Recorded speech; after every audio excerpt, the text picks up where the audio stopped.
রাজ্যে প্রথম বিজেপি সরকারের প্রথম বাজেটে ডিএ নিয়েই বড় ঘোষণা। সরকারি কর্মচারীদের বকেয়া ডিএর 20% দেওয়া হবে ঘোষণা অর্থমন্ত্রীর। সরকারি কর্মচারীরা 38% ডিএ পাবেন। 1 অক্টোবর থেকে অতিরিক্ত মহার্ঘ ভাতা কার্যকর হচ্ছে। পেনশনভোগীরা পাবেন অতিরিক্ত 20% ডিএ ঘোষণা করেছেন অর্থমন্ত্রী।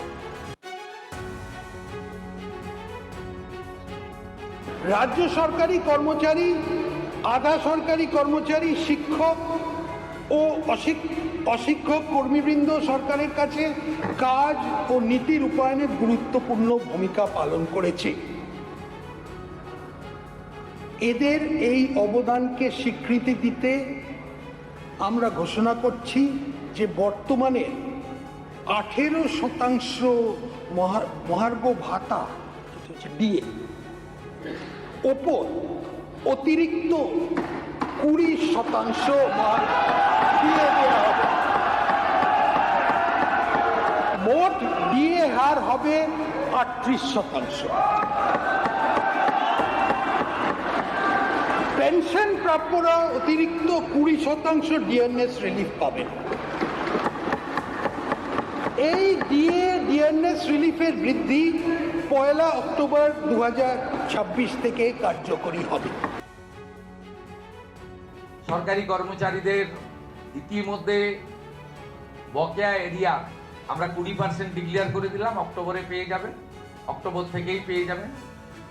এবং আপনারা এতদিন ধরে আপনাদের অনেক কথা বলেছেন, প্রাক্তন মুখ্যমন্ত্রী অপমান করেছেন, ভিক্ষা দেওয়ার মতো 2% 3% দিয়েছেন, কখনো বলেছেন ঘেউ ঘেউ করবেন না। আমি আপনাদের বন্ধু হিসেবে কথা দিচ্ছি যে আর কয়েকটা মাস সময় দেন, আমরা একবার করে দেবো, দ্রুততার সঙ্গে করে দেবো, একটু সামলে নিতে দেন। মাত্র 1.5 মাস বয়স এই সরকারের এবং বিপুল ঋণের বোঝা আছে, সব দিক সামলে এগোতে হচ্ছে। আপাতত 20% আপনাদের দিলাম, পুজোর মাসেই অ্যাকাউন্টে পেয়ে যাবেন। বাকি যে গ্যাপ থাকলো 22%, সেটাও ধীরে ধীরে ধীরে ধীরে অপেক্ষা করুন আরেকটা বাজেট পর্যন্ত, ডক্টর স্বপন দাশগুপ্তর আরেকটা বাজেট পর্যন্ত। আমি টার্গেট বেঁধে দিয়েছি, ডিসেম্বরের মধ্যে পে কমিশনের রিপোর্ট দিয়ে দিবে, তাহলে জানুয়ারি মাসে আপনাদের কার্যকর করে দেবো আমরা। 7 পে কমিশন কার্যকর হলে আগামী অর্থবর্ষে, অর্থাৎ 28-29 অর্থবর্ষে 8 পে কমিশনেরও কাজ, যা দিল্লিতে কেন্দ্রীয় সরকারের আয়োজন হয়েছে, আমরা সেটাও বিবেচনার সঙ্গে দেখব। আর 21% অতিরিক্ত ডিএ ঘোষণার পরেই যারা আন্দোলনকারী এতদিন ধরে লড়াই করছেন তারা মিষ্টি মুখ করলেন। বহু লড়াই হয়েছে তাদের, আইন সুপ্রিম কোর্ট পর্যন্ত তাদের যেতে হয়, তারপর রাজ্য বাজেটে আজকের ঘোষণা।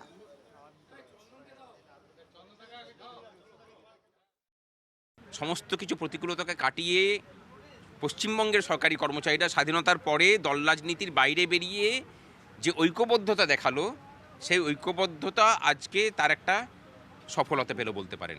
প্রথম সফলতাটা ছিল 4 তারিখের একটা ক্ষমতার পরিবর্তনের মধ্যে দিয়ে। আমরা বলতাম, এখানে বলেছি বহুবার, যে কর্মচারীদের সাথে লড়াই করে কোনো সরকার টিকে থাকেনি। 4 তারিখে সেটাকে বাস্তবায়িত করেছি। সেই প্রতিশ্রুতি পূরণের পথে আজকে অনেকটা এগিয়েছেন মাননীয় মুখ্যমন্ত্রী। এবং 1 তারিখে যে বৈঠক হয়েছিল, সেই বৈঠকে যে প্রতিশ্রুতি দিয়েছিলেন, সেই প্রতিশ্রুতি তারা বলতে পারেন অনেকটা পালন করেছেন। বলেছেন যে একবারে সবটা দিতে পারবো না, কিন্তু সবটা মিটিয়ে দেবো। আমরা ভরসা রাখছি যে বাকিটাও পাওয়া যাবে। কর্মচারীদেরকে বলবো যে ভরসা রাখুন, ঐক্যবদ্ধ থাকুন। আমার হাতে যে মিষ্টিটা দেখতে পাচ্ছেন, এটা কিন্তু সংগ্রামী যৌথ মঞ্চে, সেখানে কিন্তু এই মিষ্টি বিলি হচ্ছে। যারা প্রতিনিধিরা আছে তারা নিজেদের মধ্যে মিষ্টি মুখ করছেন। তার কারণ নতুন রাজ্য সরকার, বিজেপি সরকার, সরকারি কর্মচারীদের যে মহার্ঘ ভাতা, অর্থাৎ 20% বকেয়া মহার্ঘ ভাতা ঘোষণা করেছে। একদমই খুশি। 1243 দিনের যে লড়াই, সেই লড়াইয়ের আজকে স্বীকৃতি পেয়েছি। দেখুন, এটা লড়াইটা তো শুধুমাত্র বেতন বাড়ানো ছিল না, সম্মানের ছিল। সেই সম্মানটাই সরকার দিয়েছে, আমরা খুশি। তাই আজকে বাঙালির প্রিয় জিনিস রসগোল্লা দিয়ে মিষ্টিমুখ করা হচ্ছে এবং আনন্দ উপভোগ করা হচ্ছে। হ্যাঁ, আমি দেখতে পাচ্ছি যে রসগোল্লা, চকলেট রসগোল্লা, তা এটা কি 20% দেওয়া হয়েছে বলে? রাজভোগটা কবে হবে? এই যে দেখতে পাচ্ছেন, সাদা এবং চকলেট রয়েছে 20, এটা 42 হলেই রাজভোগ হয়ে যেত। যেদিন 42 কমপ্লিট হবে, পে কমিশন বসে যাবে, এটা রাজভোগ হবে। আপনারা সরকারকে সময় দিচ্ছেন, কারণ মুখ্যমন্ত্রী কিন্তু বলেছেন তাকে সহযোগিতা করার জন্য। অবশ্যই মুখ্যমন্ত্রীকে এবং এই সরকারকে আমরা সময় দিচ্ছি। সরকারের পাশে রয়েছি, সহযোগিতা, কিন্তু সরকারের কাছে আমাদের একটা আবেদন আছে, যে সমস্ত দুর্নীতিগ্রস্ত আমলারা এখনও রয়েছে, যদি সরকারটাকে স্বচ্ছভাবে চালাতে হয় তাহলে সেই সমস্ত দুর্নীতিগ্রস্ত আমলাদের বিরুদ্ধে ব্যবস্থাটা নিন। 1243 দিনের এই লড়াই, এই ছবিটা দেখে কিন্তু ভালো লাগছে, কারণ এই মঞ্চ থেকেই কিন্তু সরকারি কর্মচারীরা তারা অনশন করেছিলেন। তারপরে নতুন রাজ্য সরকার তাদের হাতে রসগোল্লা ধরিয়ে দিয়েছে এবং সরকারকে তারা সময় দিচ্ছেন যে তাদের পুরোপুরি মহার্ঘ ভাতা দিয়ে দিলে তারা কিন্তু রাজভোগ খাবেন। ক্যামেরায় চাঁদ মিয়ার সঙ্গে সোমা দাস, TV9 বাংলা, কলকাতা। অতিরিক্ত 20% ডিএ বাড়ানো হয়েছে। স্বাভাবিকভাবে খুশি, একটা দীর্ঘ লড়াই সরকারি কর্মচারীদের, এবং সেই লড়াইয়ে আজকে তাদের এই জয়। কিন্তু সরকারের উপরে তারা ভরসা করছেন, কারণ তাদের বাকি অংশের ডিএর জন্য তাদের কাছে সময়ও চেয়ে নিয়েছে সরকার এবং সহযোগিতাও। অবশ্যই বড় প্রাপ্তি, কারণ সার্বিকভাবে এর সামাজিক একটা পার্সপেক্টিভ আছে।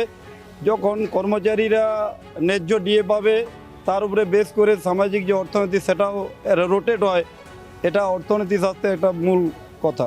20% হোক বা তার কম হোক সেটা বিষয় নয়। সরকারি কর্মচারীদের আশা রাখি যে বিগত সরকারের যেই রকম সরকারি কর্মচারীদের ডিএর ব্যাপারে আন্দোলন করতে হয়েছিল, এই জিনিসটা অন্তত সরকারের কাছ থেকে আমরা আশা করব। ভীষণ খুশি আমরা। দীর্ঘদিন ধরে এই বঞ্চনা চলছিল। শুভেন্দু অধিকারী মহাশয়ের নেতৃত্বে স্বপন দাশগুপ্ত অর্থমন্ত্রী যে ডিএ ঘোষণা করেছেন, আমরা আপ্লুত। এতটা আশা করিনি। নতুন সরকার নতুনভাবে এসছে, এই কটা দিনের মধ্যে আমরা সত্যি অভিভূত। সরকারি কর্মচারী, শিক্ষক শিক্ষিকা, পঞ্চায়েত কর্মী থেকে পুরসভা কর্মীরা দীর্ঘদিন ধরে যে লড়াই করে এসছেন, আজকে সেই সরকার মান্যতা দিয়েছে। আমরা দীর্ঘদিন ধরে যে ডিএর বিরুদ্ধে লড়াই করেছি, ডিএ থেকে আমাদের আগের সরকার পুরো বঞ্চিত রেখেছিল, তাতে আজকে যে ডিএটা উল্লেখ করা হয়েছে বাজেটে, তাতে আমরা কিন্তু খুবই খুশি। দেখুন, আমাদের যে ডিএটা বাকি ছিল তাতে এক্সপেকটেশন তাই ছিল, কিন্তু আমরা আমাদের যে এক্সপেকটেশন ছিল তার থেকে কম অংশ পাইনি, এটাতে আমরা কিন্তু খুশি। বড় প্রাপ্তি, কারণ দীর্ঘদিন ধরে আমরা ব্রাত্য ছিলাম। ব্রাত্য শুধু থাকিনি আর্থিক দিক থেকে, আমাদের বলা হয়েছিল যে ঘেউ ঘেউ করবেন না। এই সম্মানের জায়গাটাও আমরা পেয়েছি, কারণ আমাদের প্রতিনিধি দলকে ডেকেছিল, এটাও আমাদের কাছে একটা বড় প্রাপ্তি। এবং আজকে যে 20% আমাদের ডিএ ঘোষণা হয়েছে, তার জন্য আমরা সত্যিই খুশি। আমাদের শিক্ষক সংগঠন, সরকারি কর্মচারী সংগঠনদের দীর্ঘদিনের দাবি ছিল, বিগত সরকার যেটা পারেনি দেওয়ার চেষ্টা করেনি, সেটা এই সরকার দিয়েছে, এটা একটা সাধুবাদ জানাই। এই নিয়ে সরকারি কর্মচারীরা যে বিগত সরকার যে অবহেলিত ছিল, সেই অবহেলিত হাত থেকে তারা মুক্তি পেয়ে খুব আনন্দ গর্বিত। এবং এই ডিএ নিয়ে আমি শিক্ষক এই জায়গায় বলি, আমিও খুব গর্বিত এবং এই সরকারের প্রতি মানুষের ধন্যবাদ। না, এটা তো আমাদের দীর্ঘদিনের লড়াই। এর জন্য আমরা প্রায় 15 বছর ধরে লড়াই করেছি এই মহার্ঘ ভাতা বৃদ্ধির জন্য। আমাদের কর্মচারীরা, আমাদের যারা কর্মী নেতৃত্বের, এই কারণে দূর দূরান্তে একসময় বদলি করা হয়েছিল। আমরা নতুন সরকার এসছে, তাদের কাছে আমাদের প্রত্যাশাও ছিল। নিশ্চয়ই নতুন সরকারকে আমরা এই কারণে অভিনন্দন জানাচ্ছি। 20% মহার্ঘ ভাতা বৃদ্ধি হয়েছে। একই সঙ্গে আমরা বলবো যে নতুন সরকারকে, যে ভবিষ্যতে এআইসিপিআই অনুযায়ী যেভাবে আমরা একসময় মহার্ঘ ভাতা পেতাম, সেই এআইসিপিআই অনুযায়ী মহার্ঘ ভাতা যদি দেওয়া হয় ভবিষ্যতের জন্য, তাহলে কর্মচারীরা আরও বেশি খুশি হবে। কিন্তু আপাতত 20% বৃদ্ধি করা হয়েছে, এটাতে আমরা নিশ্চয়ই খুশি। 20% মহার্ঘ ভাতা বৃদ্ধিতে আমরা সরকারি কর্মচারী আপ্লুত। একদম হৃদয় থেকে বলছি, হার্দিক, মানে কান্না বেরিয়ে যাচ্ছে আমাদের। হার্দিক হৃদয় থেকে বলছি যে আমরা খুব আপ্লুত। আর এই নবগত সরকারকে আমরা আহ্বান জানাই এবং আমরা বরণ করে নিচ্ছি এই সরকারকে। অনেক লড়াই করার পরে এই সরকার আসার পরে আমাদের যে 20% ডিএ দিয়েছে, আমরা এটা আশা করতে পারিনি। সরকার, অন্য সরকার, অনেক সরকার ছিল, কিন্তু এই 20% পাওয়ার ক্ষেত্রে দাঁড়িয়ে ওরা আমাদের প্রথমেই বলেছিল, মহামানব আমাদের মুখ্যমন্ত্রী বলেছিল যে আমাদের সরকারি কর্মচারীদের কোনো রকম বিয়োগ করবে না। কিন্তু আমরা আজকে এই বাজেটের মাধ্যমে যা বুঝতে পারলাম যে সত্যি সরকার আমাদের সরকারি কর্মচারীর পাশে আছে।